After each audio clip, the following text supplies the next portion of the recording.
All right, good time of day, everyone, and welcome to this new MLIR Open Design meeting.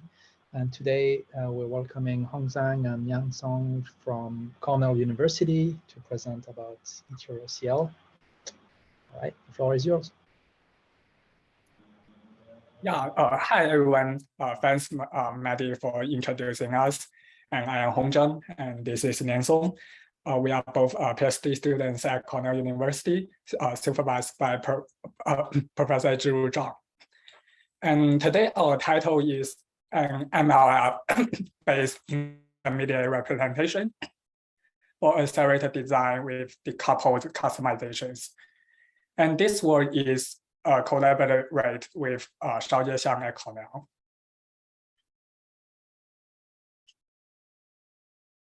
So recent years, we witnessed the rise of specialized computing. We can see lots of different kinds of accelerators deployed in data centers and in edge devices.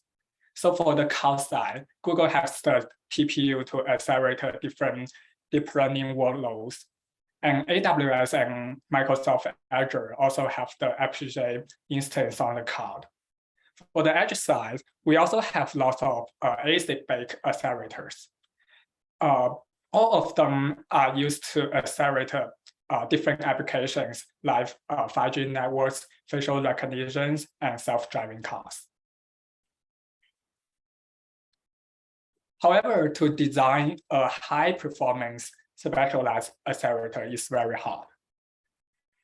The reason is that the accelerator design is quite different from programming on general processors. There are several differences. The first one is the custom processing engines. So users can specify the data path on the accelerator. And this is quite different from those data path, those fixed data path on CPU and GPU. Second, users can specify the custom non-standard data types. So different from those commonly used in 32, in 64 data types on CPU or GPU. On accelerator, we may have arbitrary bit width integers, and also users may also want some support for fixed point other than 14 points. Third, the accelerator may also have a custom memory hierarchy. So by this memory hierarchy, users need to specify what kinds of memory they want to store the data into. So they can use FIFO or different buffers on chip or off chip. Lastly, the data communication can also be specified. So users need to specify how the data are communicated between the host device and the accelerator. Also, they may also concern about how to pass the data between different processing engines and also inside the processing engine. So traditionally, people may write RTL code or hardware description language like Verilog to design an accelerator. However, this design methodology is very low performance and low productive, since the RTL lacks essential facilities that provided by nowadays modern high-level languages. So later, we have the high-level synthesis, which allows the users to design accelerators in a high-level abstractions. So even in software engineers, they can write code in C or C++ and design their own accelerators. Even if this kind of high-level synthesis we can see that the design of accelerator is still very hard. So here we give an example of 2D convolution. And the optimized HS code is shown here. And we can see that the users need to explicitly specify the custom schedule. So here, schedule refers to the loop transformations like tiling, unrolling, and reordering. Also, users need to specify the custom data type if they want to quantize the data. Lastly, they need to specify the data placement. They need to explicitly allocate the buffers on chip in order to reduce the overhead loading the data from the chip memory. So this design methodology actually entangled the hardware customization and algorithm, which makes the design very hard to read and also hard to maintain. The situation is getting worse when we have multiple kernels in a large design. So here we show another example of the image bird, which consists of 2 back-to-back convolutional layers. And this is the optimized HS code. So again, users need to manually specify how the data are communicated between the host accelerator using specific communication protocols. They also need to insert several pragmas to specify how the data are passed between different kernels. Moreover, if users want to leverage some designs like systolic array, then they also need to specify how the data are transferred inside the kernel. So there is no unified interface for data placement or movements in HS. So again, this design is less portable, less maintainable, and less productive. Therefore, many existing works try to decouple the schedule from the algorithm.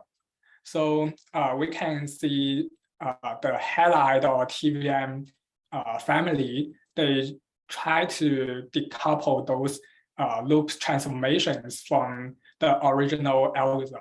So users can firstly write the algorithm and then write those customizations in a separate part.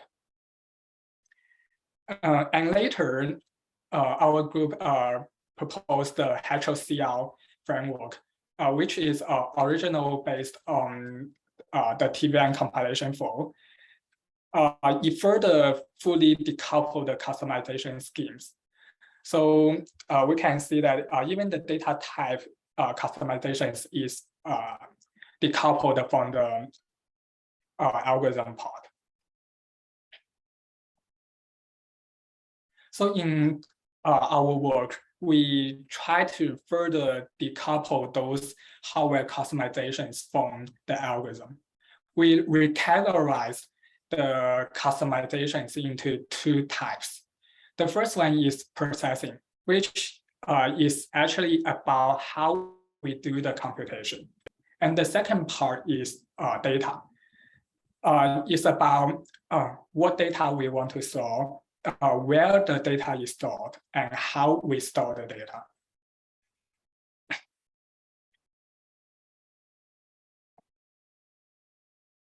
So in this work, we propose an MLIR-based accelerator IR.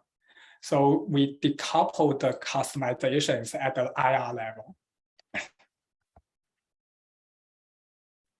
The reason of transferring our compilation flow to the MLIR systems have several advantages. So the MLIR ecosystem have these features. So firstly, MLIR is very general. You can support different kinds of imperative programs by specifying the SSA values. And also, MLIR has an inherent support of non-standard data types. So for example, we have the arbitrary big width integers, the brand floating points, and users also can specify their custom data types in their dialects. Secondly, the MLIR also provides us modularity. So we can mix different levels of IRs in the same module.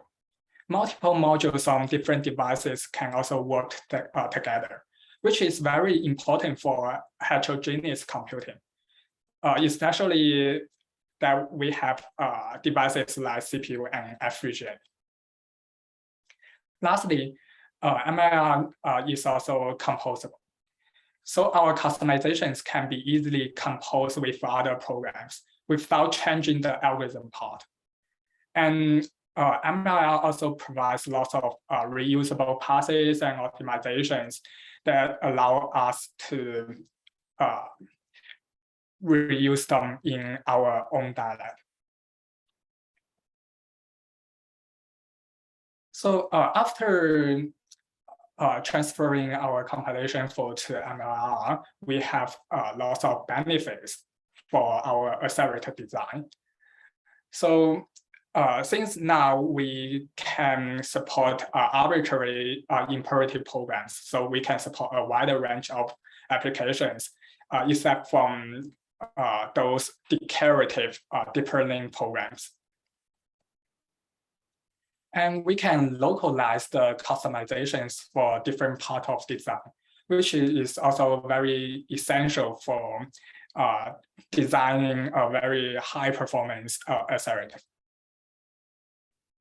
Lastly, we can leverage these customizations to verify our hardware design step by step.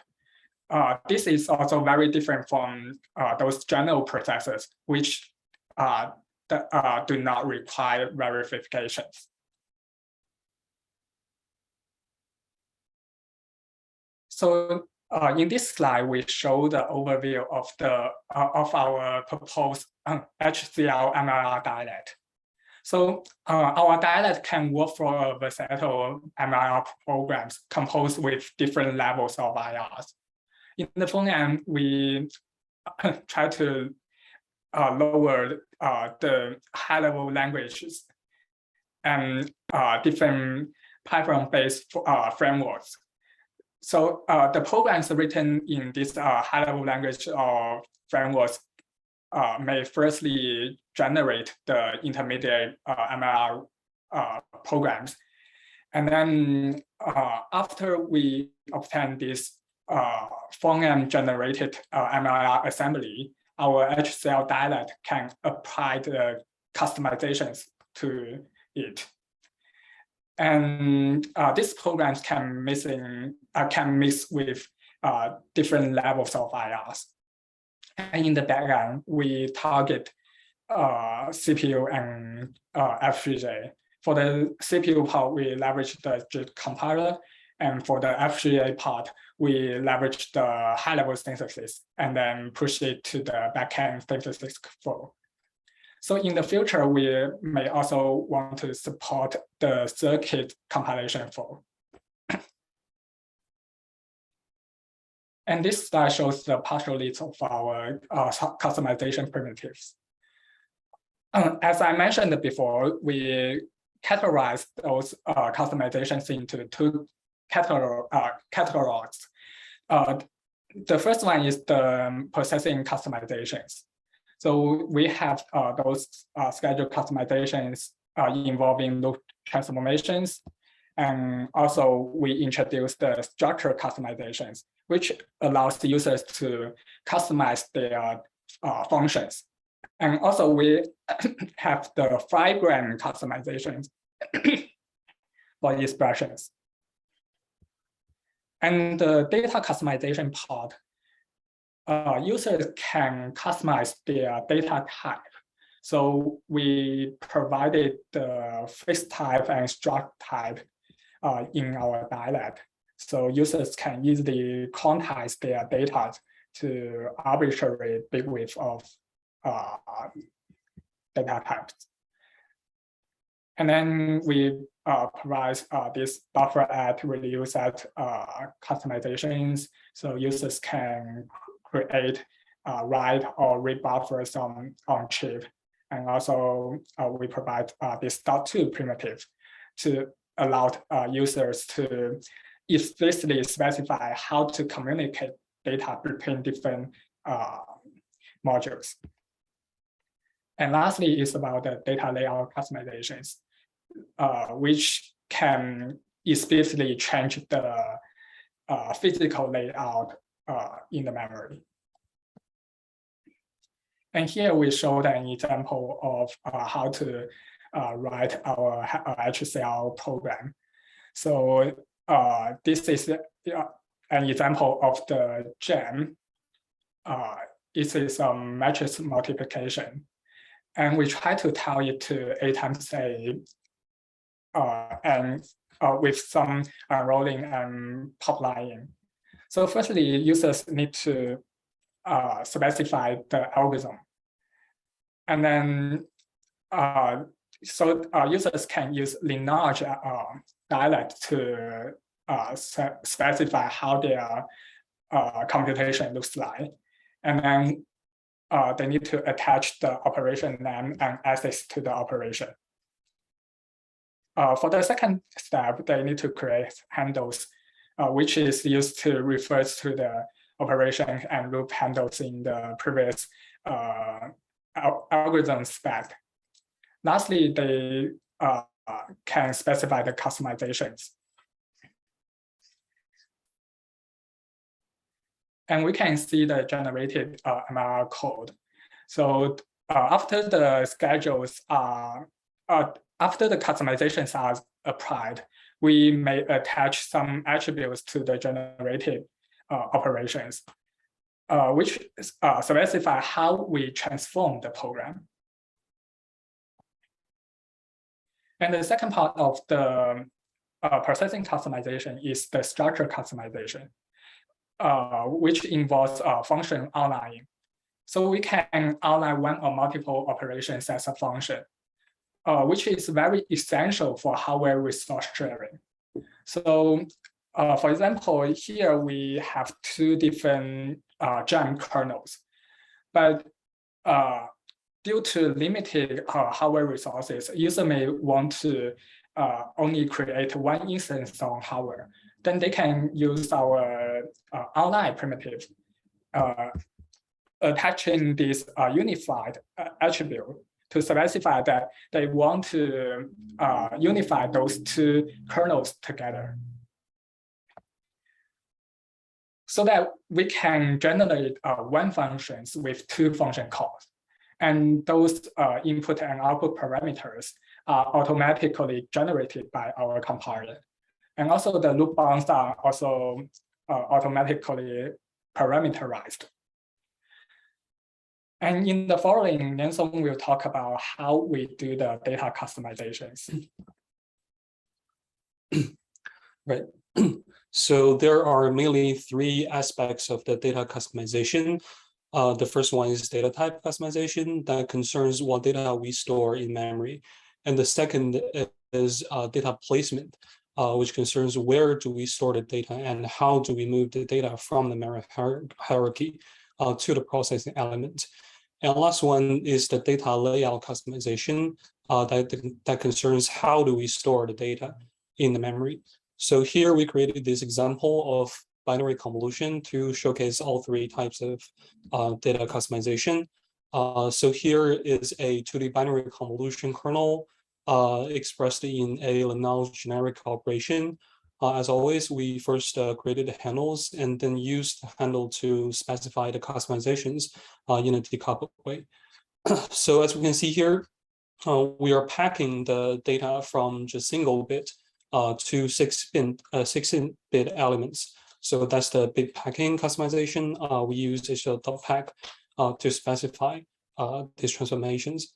And secondly, we're using this reuse add primitive to create reuse buffers on chip. So what we do here is we use the first reuse add to create a line buffer to reuse the lines in the input buffer. So whenever the new line of data comes in, the line buffer ships up and it reuses the older two lines of the data, and only the new data are loaded into the last line. And the second reuse that reuse the data in the line buffer we just created, we reuse the column data here so that we are creating a memory, a window buffer to reuse the column data and only load from the line buffer when a new column appears. So we see here the data placement customization is really creating a customized memory hierarchy. You can think of as a specialized type of cache. And lastly, we are specifying how to partition the memory into different banks. So for example, we're partitioning the memory into 3 banks so that we can access the data elements from those 3 banks in parallel. So that's a data layout transformation. We specify that with the HeteroCL.partition primitive and express the partitioning with a affine map. So applying all of those transformations, we get a transformed intermediate representation. So as we see here, firstly, the data layout customizations, how we partition the data into partition the memory into banks are expressed with these affine maps. And these affine maps are attached to the target memories as attributes. And with the newly created memory reuse buffers, we also build the shift logic to reuse the older data in the buffer. So this is the shift line buffer logic, and here's the shift window buffer logic. And here we see that the data customization are applied, and we are packing from single bit to 16-bit elements. The other very important part of the data placement customization is how we deliver the right data at the right moment with the right communication scheme. And study has shown that this kind of customization is really essential to the performance. By optimizing the communication scheme only, we can get a 3 to 8 times performance boost on most of the on many HRS kernels. So as we saw earlier in the HRS example, we really don't have a unified interface to represent this kind of data customization in HRS. So here we are proposing a DAO2 interface to cover the 3 important levels of data placement. So the first one is coarse grain data placement, which refers to the data movement between host and accelerator, as shown here in the figure. And the second level is medium grained, which refers to the data placement between kernel. So like we're streaming data from the first kernel to the next kernel. And finally, we have a fine-grained data placement, which refers to the intra-kernel data placement. That is how the data is moved between the processing elements to the other processing elements. So this happens inside the kernel. So it's called the intra-kernel data placement. So here is an example with multiple kernels to showcase how the data customization is applied on the host and accelerator side. So this is an example with 2 convolution layers, and we're feeding them the image and weights, and also the weights for the second layer, and produce 1 output. So as we can see, there actually are many communication schemes when we transfer the data from the host to the accelerator. For example, we can use streaming DMA. We can also use DMA via the DRAM, or we can use a cache coherent interface to just access the data directly from host CPU's cache. So there are many different choices of the communication scheme you want to use, and they all give you different performance, and it generates different interfaces for the accelerator. So here we specify the host accelerator data placement with .2 primitive. So here the first line is just saying we are moving the input image weights and with 2 from the host to accelerator with the direct streaming DMA communication scheme. And we're moving the output from the accelerator side to the host side with this .2 interface. So what it really does is it first partition the entire computer graph onto the host and accelerator side, so that we know what's on the host and what's on the accelerator. And then it generates the communication interface to move the data between host and the accelerators. And the second level is the inter-kernel data placement. So we see here we're customizing how the data is moved on chip between the first convolution layer and the second convolution layer. So we are specifying that with this kernel .2 that moves the output from the conv1 kernel to the second conv kernel with the FIFO streaming interface. And lastly, we have a intra-kernel data placement customization. So this concerns how the data is moved inside the kernel between different processing elements. So what we're showing here is how we can create a weight stationary systolic array from a convolutional layer. So this is the first convolution in the previous example. So we are first unrolling the innermost loop of the convolution into 3 different instances. By this explicit, we're actually creating 3 instances of the processing elements that does part of the convolution. So by enrolling these, we are creating these 3 PEs, and then we are broadcasting the input to these 3 different PEs. And then we specify with .2 that we want to pass on the weights from the first PE to the second PE, and then from the second to the last PE. So by specifying these kind of broadcasting and the passing behavior of data, how do they move between the processing elements? We have a decoupled and concise specification of a weight stationary systolic array. And one more thing is that because we have built this kind of decoupled customization specification with operation handles and loop handles, we can actually reuse and parameterize the customization templates. So the example here is that we can use this ACL.customization, a function-like primitive, to batch a sequence of optimization primitives, and then parameterize the size, the shape of the memrefs, and the loop handle and the operation handles, so that we get a modularity, because the customization is really decoupled from the algorithm spec. We can just plug in different memrefs and also operation handles to do reuse the same kind of customizations. And by doing that, we also have composability, because all of these customizations are readable and is in MLIR. We can just parse and dump them into file, and also plug into different applications. And here's an example of the customization we just defined in the previous page. We can use apply to apply the same customizations on different memrefs and the different operations. And finally, we're moving on to the case study section, where we showcase how the decoupled customizations can help the real-world accelerator design. The first example is a matrix multiplication.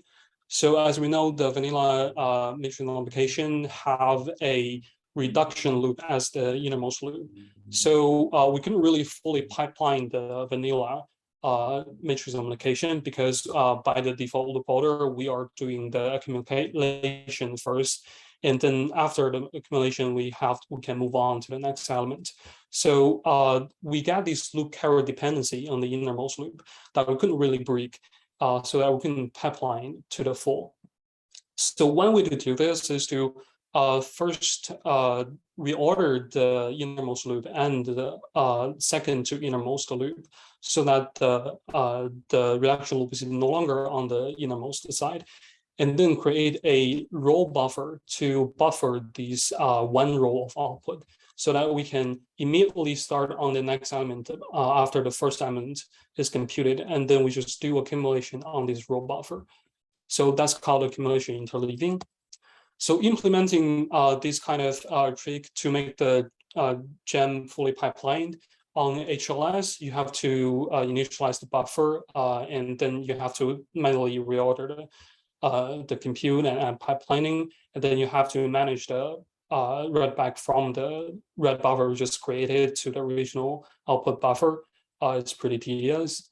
And with our decoupled customizations, we really can implement this kind of non-intrusive rewriting, because all the customizations are defined with operation handles and loop handles.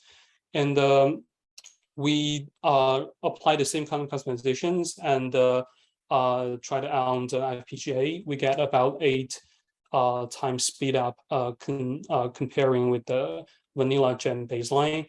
And then we can pipeline them to 1 initial interval. That means it's fully pipelined. We just do the reordering and then use the buffer add to create the read buffer and then add pipelining. I also want to mention that although the experiment we showed today are run on FPGA, but some of our collaborators are using HCL dialect to for the ASIC designs. The second case study is a ultra lightweight object detection network on the FPGA. So HeteroCL really makes it convenient to specify a systolic array kernel as the example we saw before. So here we are first creating this inter-kernel data movement for these between those convolution layers. And then we're quantizing the data path of the convolution layer to 4 bits. And lastly, we use the same row and intra-kernel data movement trick to create a wave stationary design. And by replacing the 3rd layer of the alternet with a systolic array, we get a overall latency speed up from about 2 millisecond to 2.27 millisecond. And lastly, we implemented a state-of-the-art binary neural network model with HeteroCL. So it's called FarkBNN.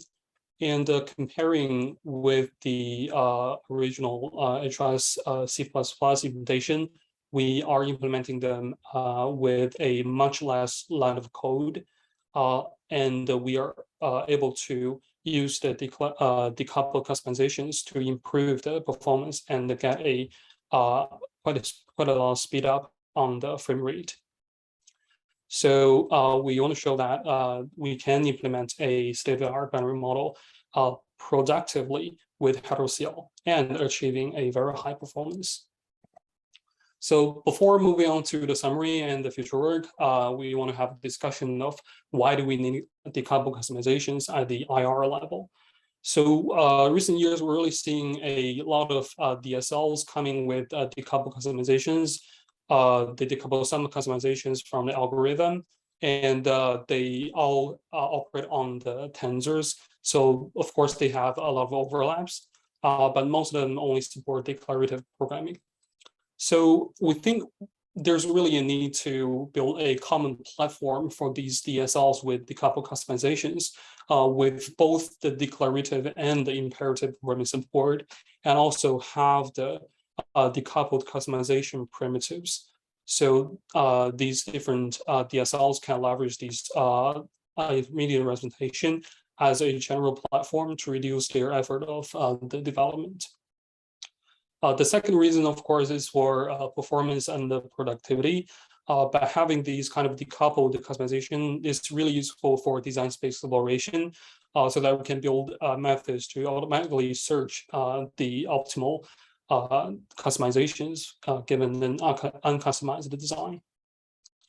And also, we need to localize the customizations for different constraints and different scenarios. An obvious example is a loop operating on the data from off-chip memory has obviously different constraints than a loop operating data from an on-chip memory. So we really need to localize the customizations for different parts of the design. So with the decoupled scheme, we can specify these with the handles so that we can get different customization for different parts of the design. So that's what we call a localization. And lastly, and most importantly, we need to verify the hardware design. The old method is to just apply the customizations and then verify the C++ code as it is, and it's really hard to verify that kind of customizations comparing with verifying a specification composed of a series of customization primitives. Also, it makes the verification process more scalable because we are specifying the customizations as a sequence of smaller customizations. We're able to verify them one by one. So that makes it scalable to more customizations for verification. Into summary, we have developed a MLR-based intermediate representation for accelerator design with decoupled customizations. Is productive, it's performant, and also portable to different accelerator designs. So a few ongoing efforts. The first is we're trying to integrate with more front end and also back ends. For example, GraphGlass as a new front end, and also there are ongoing efforts of adding a processing in memory, this PIM backend for our programming stack, and also ASIC backends that gives us the ability to generate ASIC designs from these intermediate representations. So the second one is we're building automatic methods to generate or recommend a customization primitives given a design. And lastly, we are leveraging the newly proposed transform dialect and also the PDL dialect to give the user the ability to define customizations at runtime, meaning that a user can define their own customization at the front end. They don't have to recompile everything when they want to add a new customization. And here are the related publications. And lastly, we want to give acknowledgement for the contributors and the collaborators across many different organizations and institutions. And also our HeteroCL work is open source on GitHub. You're very welcome to try it out. And you can contact us if you have any interesting findings, questions, or you want to collaborate. That's everything. Thanks, everyone. And with that, we're happy to take questions. Hey, thank you for this great presentation, and particularly appreciated the data placement things. I invite everyone to unmute yourself to ask questions or ask them in the chat, and we can relay them.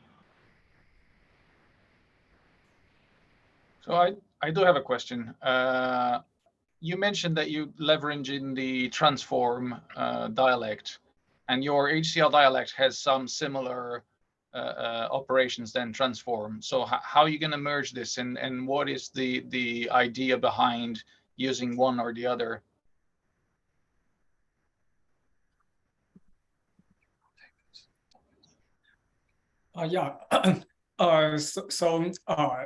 Since our dialect is actually proposed before the transform dialect, so now we are still using the operation handles and loop handles to match different operations.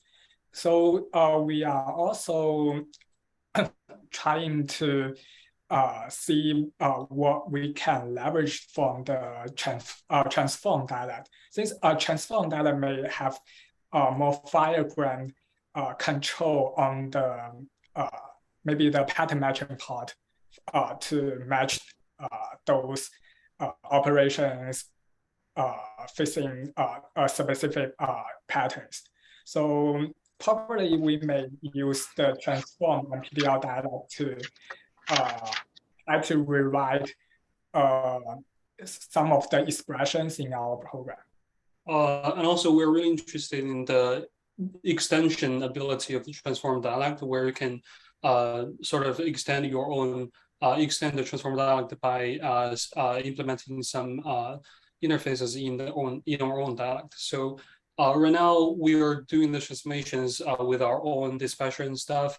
So the next step is to summarize these customizations and extend the transform dialect into our dialect, so that we can do some transform .HCL .loop rolling, something like that, so that we can expose our customization to transform dialect, and then we can use the PDL plus transform to do the pattern matching and rewriting on the front end, so that user can have the ability to write their own customizations on the front end. Oh, right. So that means you are moving on from your own dialect into transform and making transform more complete, so it can take all of your transformations. I mean, that's part of the there's one ability of transform is that you're able to connect the transformations in your dialect by implementing these extension interfaces of the transform dialect. So that's what we are trying to do. Yeah, pretty similar to what they did with the lineage and affine. Yeah. So I guess maybe a follow-up question, I think, to Renato's question would be, do you see transformations that you could maybe also help upstream and basically try to make the system better for everyone? Or do you have transformations that are really specific on things that are within your dialects? So the thing on which the transformations apply, basically. Yeah, so we think actually most of the customizations that provided by the transform dialect is about loop transformation. That is a part of our processing customizations. But our dialect also provides more abilities to customize those data, including the data types and also data placements and data layout.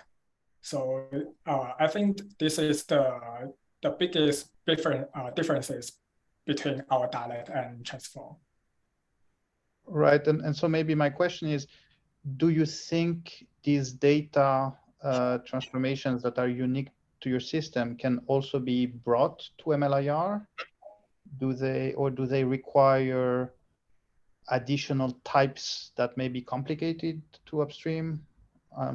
Trying to see how the extensibility could benefit everyone, basically.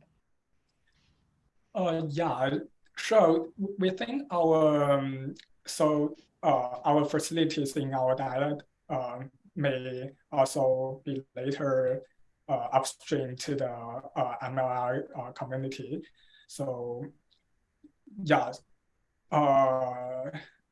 Right. So our target is for the accelerator design, where you have the control of what kind of memory hierarchy, what kind of data path you would like to have in the hardware design. So it's really useful for hardware design. For example, the reuse will create reuse buffers that is a specialized kind of cache. And it doesn't really require any special types or operations as we saw before. After applying those kind of customizations, we still get a regular representation with memref, affine, and also arithmetic. So yes, I think the customization could be useful for the community in the context of hardware design. Yeah. Thank you.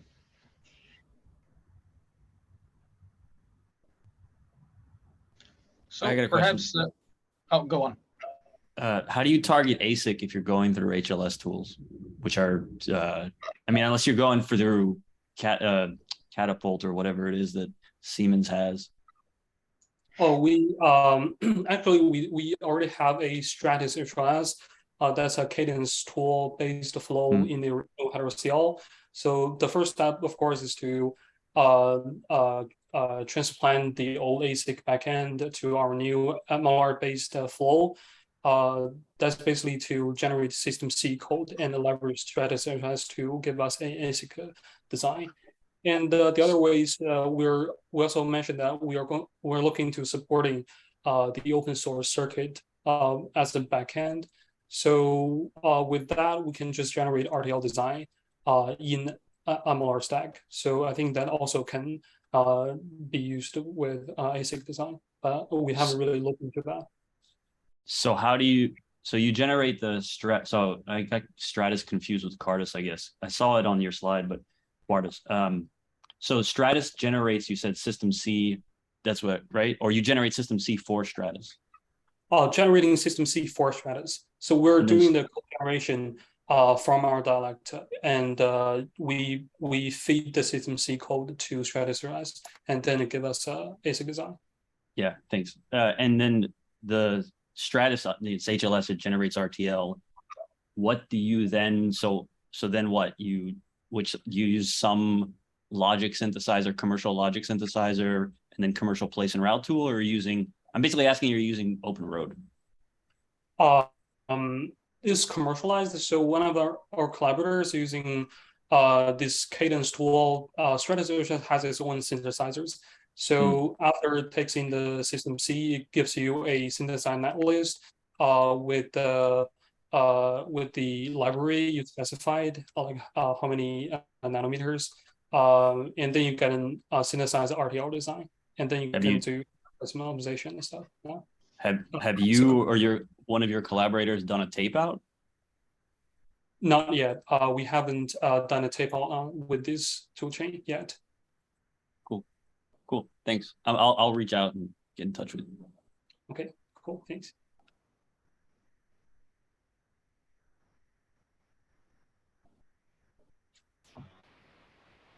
Right. Any more questions?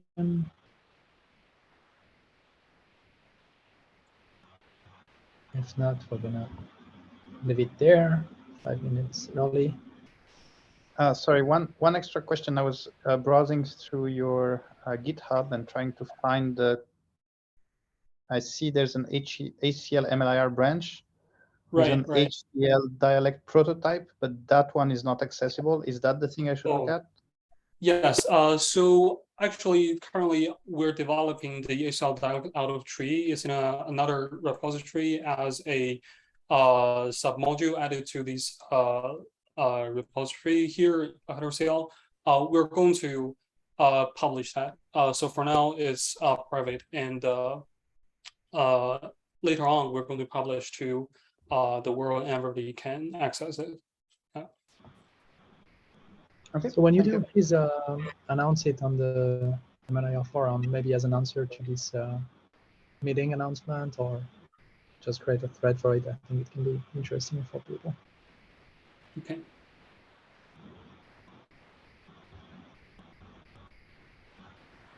All right. Thanks everyone for attending, and thanks for the two presenters. And congrats on this really interesting project. A lot of work and good reuse of all the MLIR facilities. Next week we're going to talk about ML dialects, I believe. So looking forward to see everyone next week. A quick question: are you going to post the recording online, if there's a recording? Or... Yes. Yes. Yes. And for the speaker, if you can please send me your slides, so I can post them. Yeah, But sure. We always post recordings and slides online fairly quickly after each meeting. Thank you. All right. Thank you Thank very much. everyone. Thank you.